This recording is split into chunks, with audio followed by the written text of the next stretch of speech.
Good morning, everybody. Now, I know normally I have the camera turned around the other way, but I just thought this is so beautiful here. This is Findhorn Bay that's looking out towards the sea, the Murray Firth, and Findhorn Village is round that corner to the right, which you can't see, and the bay goes all around. And the tide's on its way out right now, and there's the sun, stunning, and then the Findhorn Foundation is around there to the left. Okay, so yeah, I just thought it was more appropriate to have a beautiful view of nature rather than looking at my furry face this morning. Not much to report really. I'm experimenting with settling my mind, although my mind is very much settled at the moment. The negative self-talk is really just melted away. It's really fascinating. I've had a very busy 2024, incredible. So yeah, just thoughts about the light that's within us. I'm trying to make sense of it all, and one of the big questions in my life constantly is reconciling God and the idea of religion and me, and where do we belong and all of that. So I just thought I'd just speak to that a little bit right now, and if this is helpful, and this beautiful views and the birds on the bay maybe helping you to relax. It is stunning. I mean, look at that sky.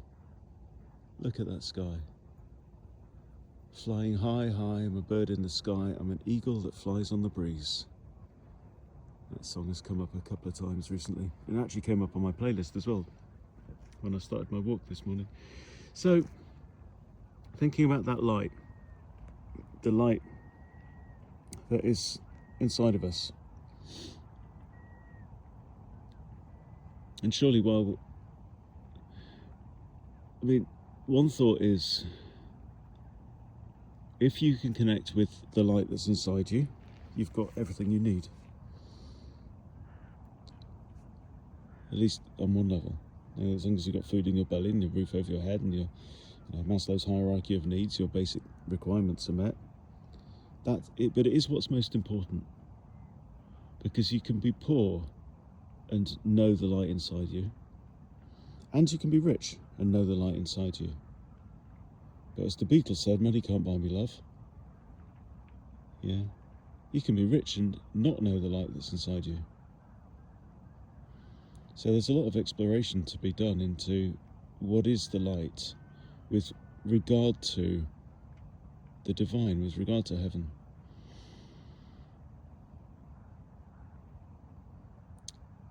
And one thing that feels right to me is that light connects us to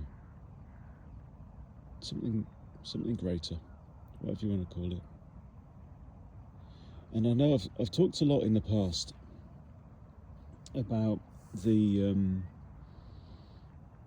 current globalist campaign, the marketing campaign, to get us all to feel shit and miserable about being consumers and about existing on this planet when there's too many people. Even Bill Hicks stood on stage and said there's too many people on this planet, by the way, and got a round of applause and cheers. Even Bill fell for that one. But we're supposed to feel guilty, and we're supposed to feel guilty on behalf of everyone else. And I've kind of described this in terms of being the new original sin. Right, this idea that the Garden of Eden, Adam and Eve got kicked out because of the original sin, which was to disobey God and eat the apple, right, which is obviously allegorical, not literal.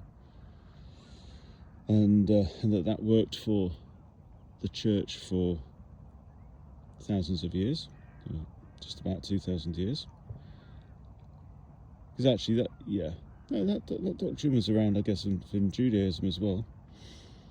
And that now we have a new one, which is that it's your fault. It's your fault that the planet is burning and melting and going to crap. And what you need to do is you need to seek atonement and redemption for that. And the way that you do that is via the World Economic Forum's diktats.